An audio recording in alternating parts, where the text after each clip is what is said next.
করছি। ইয়ামি মামিস কিচেনে আপনাদের সবাইকে স্বাগত। কলা গাছ আমরা কম বেশি সবাই চিনে থাকি, আর এই কলা গাছ এমনই একটি গাছ যার কোনো অংশ ফেলানো যায় না।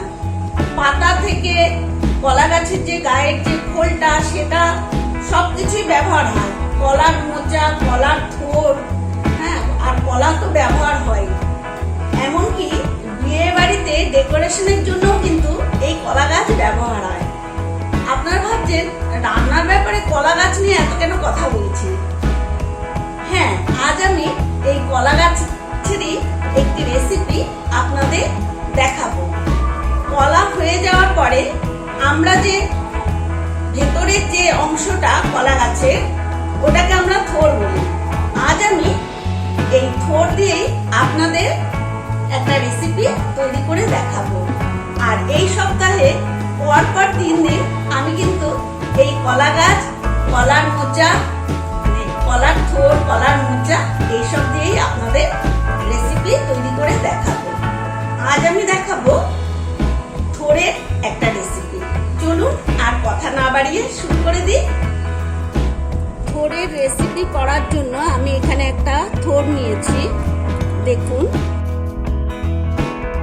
থোড় হচ্ছে কলা গাছে যখন কলা হয়ে যায়, সেই যে ভেতরের যে অংশটা থাকে সেটাকে কিন্তু আমরা থোড় বলি। এই থোড়টা অনেক রকম রেসিপি করে খাওয়া যায়। এই থোড়ের যে সাইডের এই অংশগুলো, এগুলো আমি প্রথমে ফেলে দেব। এই অংশটাকে আমি ছাড়িয়ে ফেলে দেব।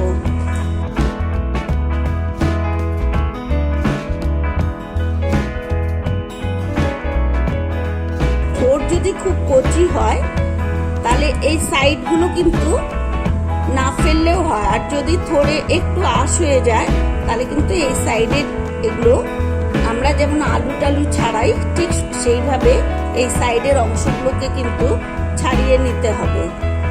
এই থোড়টা যেহেতু কচি, এর জন্য এই জায়গাটা না ছাড়ালেও হবে। আমি এখানে একটা বটি নিয়েছি আর বাটিতে জল নিয়ে নিয়েছি। এবার আমি থোড়টা তো আমি ছাড়িয়ে নিয়েছি, এবার থোড়টা কাটবো।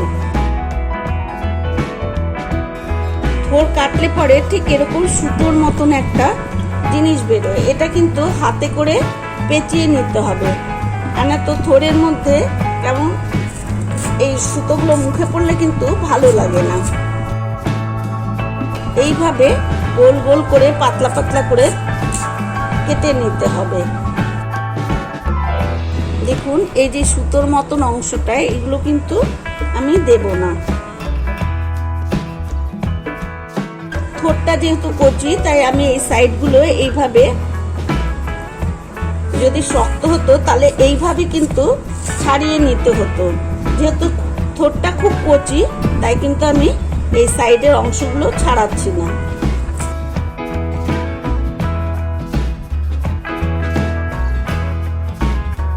এইভাবে আমি প্রথমে গোল গোল করে সম্পূর্ণ থোড়টা কেটে নেব। থোড় দিয়ে কিন্তু অনেক রকমের রেসিপি তৈরি করা যায়। এই যে দেখুন, এই যে সুতোর মতন অংশটা, এটা কিন্তু আমি ফেলে দেব। এইভাবে আমি প্রথমে সম্পূর্ণ থোড়টা এই গোল গোল করে ঠিক আলু ভাজার মতন এরকম পাতলা পাতলা করে কেটে নেব। আর এটা কেটেই কিন্তু সঙ্গে সঙ্গে জলে দিতে হবে, কারণ জলে না দিলে থোড় কিন্তু কালো হয়ে যায়। যতটা পারা যায় পাতলা করে কাটলে ততই ভালো, তাহলে কিন্তু থোড়টা খুব তাড়াতাড়ি সেদ্ধ হবে এবং খেতেও খুব ভালো লাগবে, মুখে মিশে যাবে।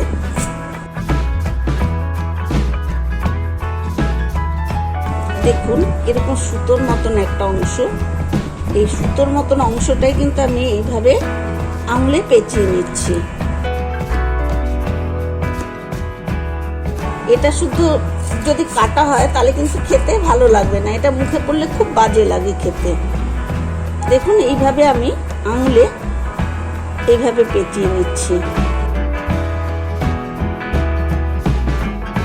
এভাবে আমি সমস্ত থোরটা গোল গোল করে পাতলা করে কেটে নিলাম। কেটে কিন্তু আমি জলে ভিজিয়ে রেখেছি।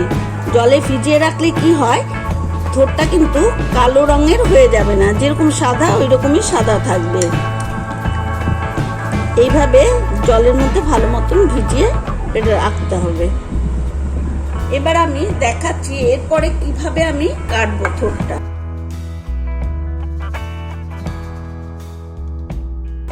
এবার আমি থোরটা ঠিক এইভাবে গোছ করে এক জায়গায় করে নেব। এইভাবে এইভাবে গোছ করে নেব। গোছ করে তারপর খুব পাতলা পাতলা করে ঝিরিঝিরি করে কাটতে হবে। এইভাবে যেমন ঝিরি আলু ভাজা কাটা হয় ঠিক ওইভাবে খুব পাতলা পাতলা করে দেখুন এইভাবে থোরটাকে কেটে নিতে হবে। যারা চাকু দিয়ে কাটবেন চাকু দিয়েও কাটতে পারেন, তবে চাকু দিয়ে কাটতে গেলে থোরটা কিন্তু খুব কচি হতে হবে, তবে এরকম পাতলা পাতলা করে কাটা যাবে। যতটা পাতলা করা যায়, যত পাতলা করা যাবে থোর তত ভালো সেদ্ধ হবে, খেতে ভালো লাগবে, মুখে পড়লে কিন্তু মিলিয়ে যাবে।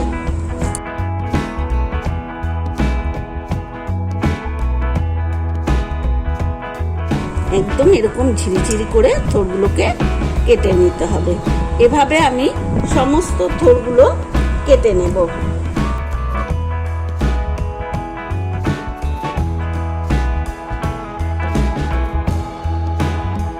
কলার থোর হয়, যেই গাছে কলা হবে সেই গাছে কিন্তু থোর হবে, যে গাছে কলা না হয় না সেই গাছে কিন্তু থোর পাওয়া যায় না। অনেকের ধারণা কলা গাছ মানেই বোধহয় থোর পাওয়া যায়, কিন্তু একদমই এটা ভুল ধারণা। কলা গাছে কলা হলে তবেই কিন্তু থোরটা পাওয়া যায়। এইভাবে আমি সমস্ত থোরগুলো কেটে নেব। সমস্ত থোরগুলো আমার কাটা হয়ে গেছে, ঠিক এইভাবে কেটেছি। দেখুন যেহেতু জলে ভিজিয়ে রেখেছিলাম কত সুন্দর সাদা আছে। এবার আমি চলে যাব পরের স্টেপে। থোরটা একটা বাটিতে আমি নিয়ে নিয়েছি। এবার আমি এখানে 1 চামচ নুন দিয়ে দিচ্ছি। নুন দিয়ে এবার আমি থোরটাকে ভালো মতন এভাবে নুন দিয়ে মাখিয়ে নেব।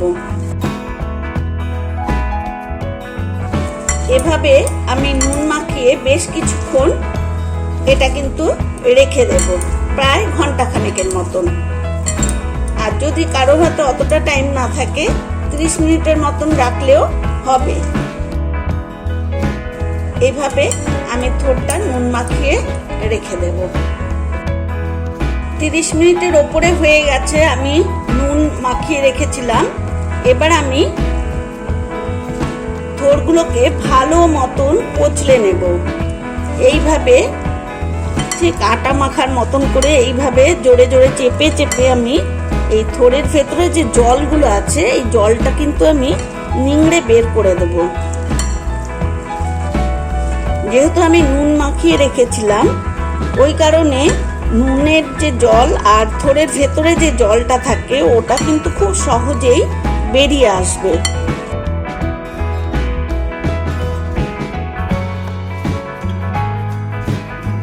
দেখুন কত জল বেরোচ্ছে। এবার আমি একটা বাটিতে করে তুলে রাখবো। এইভাবে জলটাকে 2 হাতে চেপে নিংড়ে বের করে নেব। এই থোর কিন্তু শরীরের জন্য খুবই উপকারী। দেখুন কত জল বেরিয়েছে। এই জলটা এখন আমি ফেলবো না, যদি প্রয়োজন হয় রান্না করার সময় তবে আমি ব্যবহার করব, আর যদি দরকার না হয় আমি কিন্তু এই জলটাই ফেলে দেবো। কারণ বাইরে থেকে জল দেওয়া থেকে জলের দরকার হলে এই যে থোরের জলটা এটা দিয়ে যদি রান্না করা হয় তাহলে এর যে গুণাগুণ এগুলো কিছুই ফেলানো যাবে না। যদিও থোড়ের মধ্যে এখনো অনেক জল আছে, পুরোটা তো আর বের করা যায় না চেপে চেপে, কিন্তু এই জলটা যদি আবার বেশি থাকে তাহলে কিন্তু থোড় রান্না করতে অনেকটা টাইম লাগবে, গ্যাসেরও অপচয় হবে। দেখুন কতটা জল বেরিয়েছে। এটা কিন্তু আমি এখন ফেলবো না, এটা সাইড করে রেখে দেব, যদি প্রয়োজন হয় রান্নার সময় তবেই ব্যবহার করব। আমি ওভেনে একটা কড়াই বসিয়ে দিয়েছি, এবার আমি গ্যাস ওভেনটা অন করে দিচ্ছি। গ্যাস ওভেনটা অন করার পর আমি এখানে দিয়ে দেব সর্ষের তেল। এই রান্নাটাতে সর্ষের তেল কিন্তু বেশি ভালো লাগে। আপনারা চাইলে সর্ষের তেল দিয়েও করতে পারেন বা রিফাইন্ড অয়েল দিয়েও করতে পারেন। তেলটা কিছুটা গরম হয়ে গেছে, এবার আমি এখানে দিয়ে দেব 4টে শুকনো লঙ্কা। শুকনো লঙ্কাটা দিয়ে আমি লঙ্কাটা একটু ভালো করে ভেজে নেব। লঙ্কাটা ভাজা হয়ে এসছে, এবার আমি এখানে দিয়ে দিচ্ছি 1 টিস্পুন গোটা কালো সর্ষে। এবার আমি দিয়ে দিচ্ছি থোড়।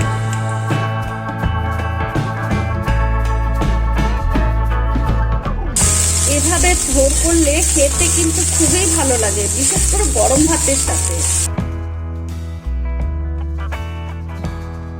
এবার আমি এখানে দিয়ে দিচ্ছি 1/2 টিস্পুন হলুদ। এবার দিয়ে দিচ্ছি 1/2 টিস্পুন নুন। আমি যেহেতু থোড়টা প্রথমে নুন দিয়ে মাখিয়ে রেখেছিলাম, এই কারণে এখন আমি 1/2 টিস্পুন নুন দিলাম। নুনটা আপনারা আপনাদের স্বাদ অনুযায়ী দেবেন।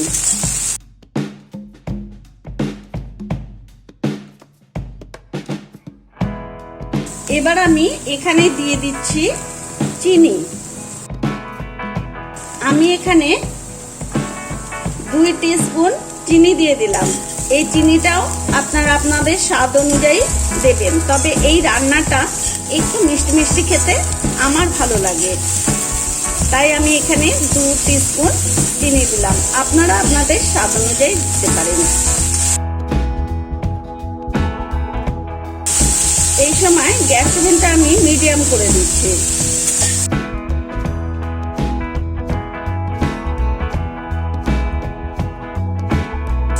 এবার আমি কিছুক্ষণের জন্য ঢাকা দিয়ে রাখবো। প্রায় 5 মিনিট হয়ে গেছে, এবার আমি ঢাকাটা নামিয়ে নিচ্ছি।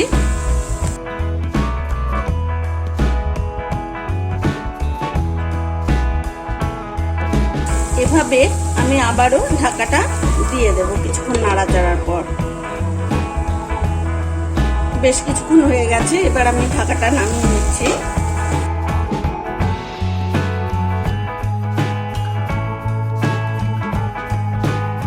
এবার আমি এখানে দিয়ে দেব সর্ষে পোস্ত, একসাথে আমি বেটে রেখেছি সেই সর্ষে পোস্ত বাটাটা এবার আমি এখানে দিয়ে দিচ্ছি।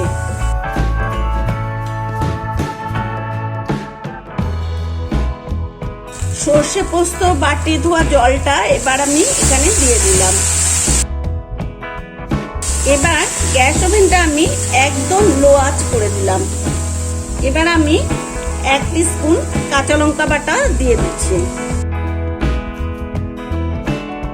এবার এভাবে সমস্ত মশলাটা আমি থোড়ের সাথে ভালো মতন মিশিয়ে রান্না করব।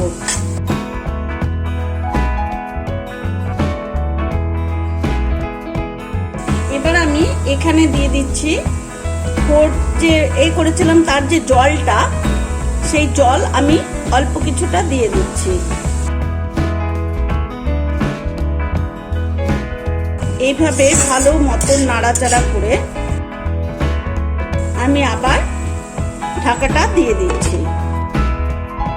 এখন কিন্তু আমার গ্যাস ওভেনের আঁচটা একদম লোতে আছে। বেশ কিছুক্ষণ হয়ে গেছে, এবার আমি আবার ঢাকাটা নামিয়ে নিচ্ছি। ঢাকাটা নামিয়ে আমি আবার থোড়টাকে ভালো মতন এইভাবে নাড়াচাড়া করে দেব। তাহলে বন্ধুরা আপনারা দেখলেন কত সহজে থোর কাটা যায় আর কিভাবে আমি এই থোরটা রান্না করলাম। আপনারাও এটা বাড়িতে ট্রাই করুন, এটা খেতে কিন্তু খুবই ভালো লাগে গরম ভাতের সাথে।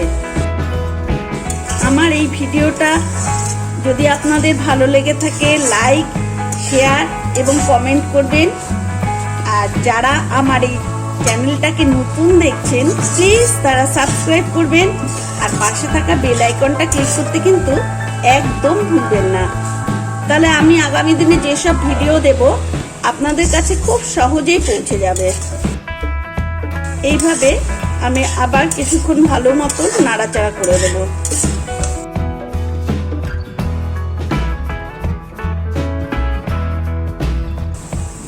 আবার আমি ঢাকাটা দিয়ে দিচ্ছি। বেশ কিছুক্ষণ হয়ে গেছে, এবার আমি ঢাকাটা নামিয়ে নিচ্ছি।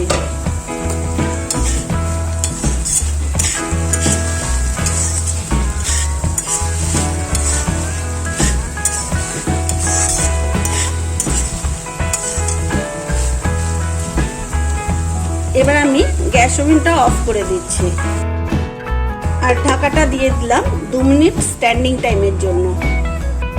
2 মিনিট হয়ে গেছে, এবার আমি ঢাকাটা নামিয়ে রাখছি। তাহলে বন্ধুরা আপনারা দেখলেন কিভাবে আমি সর্ষে দিয়ে থোর তৈরি করলাম। আপনারাও কিন্তু এটা বাড়িতে ট্রাই করুন আর কেমন হয়েছে অতি অবশ্যই জানাবেন। সম্পূর্ণ ভিডিও দেখার জন্য অনেক অনেক ধন্যবাদ। আজ তবে আসি, আপনারা সবাই ভালো থাকুন, সুস্থ থাকুন এই কামনা করি।